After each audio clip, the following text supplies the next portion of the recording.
দুরূদ শরীফের মধ্যে এমন ফজিলত, আমার আল্লাহ বলে যেই ব্যক্তি দুরূদ পড়বে না ওই ব্যক্তি কোনোদিন জান্নাতের মধ্যে যেতে পারবে না। আল্লাহ তাআলা বলেন, রে গোলাম, আমার নবীর উপরে যেই দুরূদ পড়বে না সেই জান্নাতে যেতে পারবে না। আর যদি কেউ দুনিয়ার মধ্যে লাগাতার দুরূদের আমল করে আল্লাহ তাআলা তাকে এত ক্ষমতা দান করবে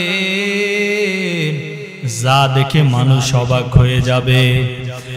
হযরত বিশ্ববিখ্যাত আল্লাহর ওলি হযরত সুলাইমান জাজুলি রাহমাতুল্লাহি আলাইহি, তিনি একদিন মরুভূমির মধ্যে সফরে রওনা, সফর করতেছেন। হঠাৎ করে নামাজের সময় হয়ে গেল। ওই সুলাইমান জাজুলি এবং তার সঙ্গীরা ওযুর পানি খুঁজে, কিন্তু কোনো ওযুর পানি খুঁজে পায় না। মরুভূমির পথ পাড়ি দিতে দিতে যখন সামনের দিকে আগাইল, সামনের দিকে আগানোর পর দেখা যায় যে বহুদূরে একটা জঙ্গল।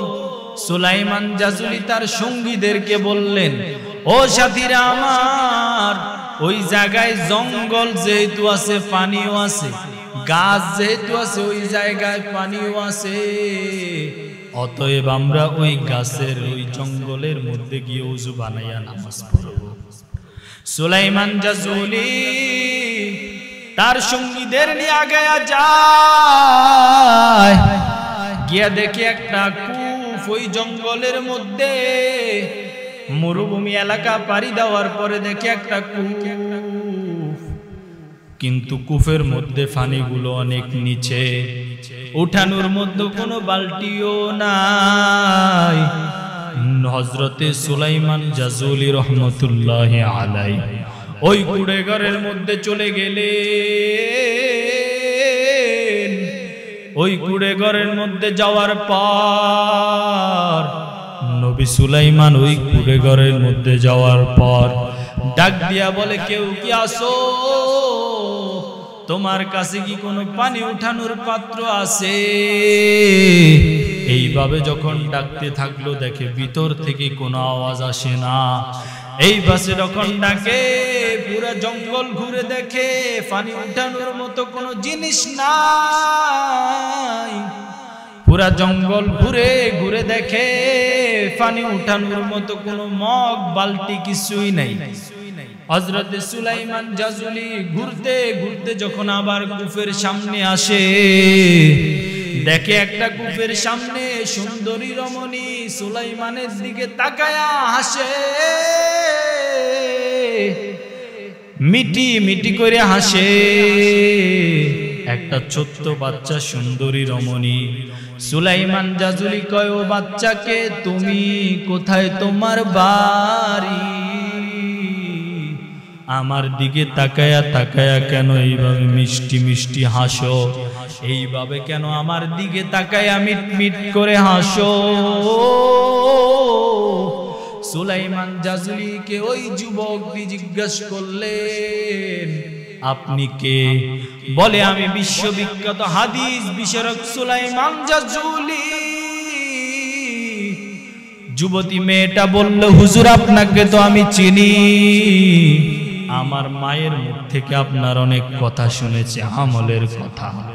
আপনি বড় একজন আলেম, মনে কিছু নিবেন না, আপনাকে জিজ্ঞেস করতেছি ও হুজুর, আপনাকে জিজ্ঞেস করতেছি গো হুজুর, আপনি এত হাদিস বিশারদ একজন আলেম, আপনি কি কূপ থেকে বালতি ছাড়া পানি কিভাবে উঠাতে হয় আপনি কি জানেন না? হযরত সুলাইমান জাজুলি বলে, আমি তো জানি না।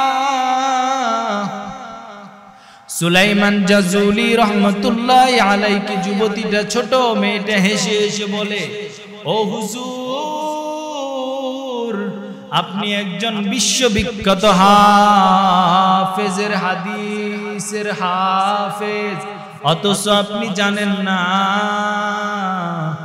তখন মেয়েটা মনে মনে কি যেন পড়ার পরে একটা থুতু নিক্ষেপ করে কূপের মধ্যে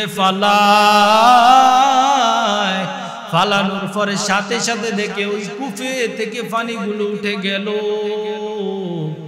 সুলাইমান নবী সুলাইমান জাজুলি দেখে আশ্চর্য হয়ে গেলেন। ওই বুজুর্গ আশ্চর্য হয়ে বললেন, ও মেয়ে, কি তুমি পড়েছো? সুলাইমান জাজুলি তখন এই ওযু বানাইয়া তার সফর সঙ্গে নিয়ে নামাজ আদায় করে। নামাজ আদায় করার পর সুলাইমান জাজুলি যুবতীরে জিগায়, আমরা এত কষ্ট করলাম, কূপ থেকে পানি উঠাইতে পারি না। ও ছোট্ট মেয়ে, ও সোনাপনি, তুমি কি এমন আমল করেছো যার জন্য তুমি এইভাবে, যার জন্য তুমি কূপ থেকে পানি উঠাইয়া ফেলেছো? ওই ছোট্ট মনি বলে, বলা যাবে না। আমার আল্লাহ আমারে এমন একটা, আমার মা আমারে একটা আল্লাহ প্রদত্ত একটা গোপন আমল শিখাইছে, যে আমলের কথা আমি বলতে পারবো না। এই কথা বলার পরে বলে, তোমার আম্মু কোথায়? বলে, ওই কুঁড়ে ঘরের মধ্যেই আছে। আমরা এই জঙ্গলের মধ্যে থাকি অনেক বছর, একবারও কূপ থেকে পানি উঠানোর জন্য বালতির প্রয়োজন হয় নাই। বলে, যুবতী, ওই সুন্দরী মনি, তুমি কিভাবে এই কূপ থেকে পানি উঠাও?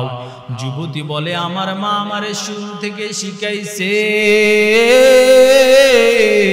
আমি যখন মায়ার নবীর উপরে দুরূদ পড়ে কোন একটা কাজ করতে যাব, ওই কাজ আল্লাহ নিজে নিজে অটোমেটিক করিয়া দিবে।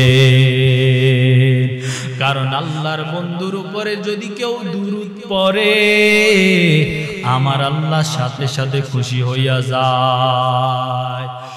আমি যখন প্রতিদিন দুরূদটা পরে একটা থুতু নিক্ষেপ করার সাথে সাথে ওই কূপের পানি উপরের দিকে উঠে যায়। আবার আমাদের পানির প্রয়োজন হয়, আমরা পানি খরচ করি, খরচ করার পর আবার পানি নিচের দিকে চলে যায়। তখন আল্লাহর ওলি অবাক হয়ে চোখের পানি ছেড়ে দিলেন। চোখের পানি ছাড়া কয়, রে যুবতী,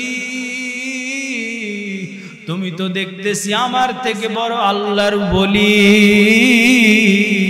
আল্লাহ তোমারে এমন মুজিজা দান করেছেন, অথচ আমি দুরূদ সব সময় পড়ি। এই দুরূদের যে এত বড় ফজিলত আমি জানি না। ওই থেকে তিনি তার কিতাবের মধ্যে এই ঘটনাটা দিলেন, দুরূদ শরীফ পড়লে কি ফজিলত। আজকে আমি আর আপনি যদি সব কাজে যদি মায়ার নবীর উপর দুরূদ পড়ে যদি ওই কাজটা করা শুরু করি, আমার আল্লাহ রাব্বুল আলামিন অটোমেটিক ওই কাজের মধ্যে রহমত দান করবে।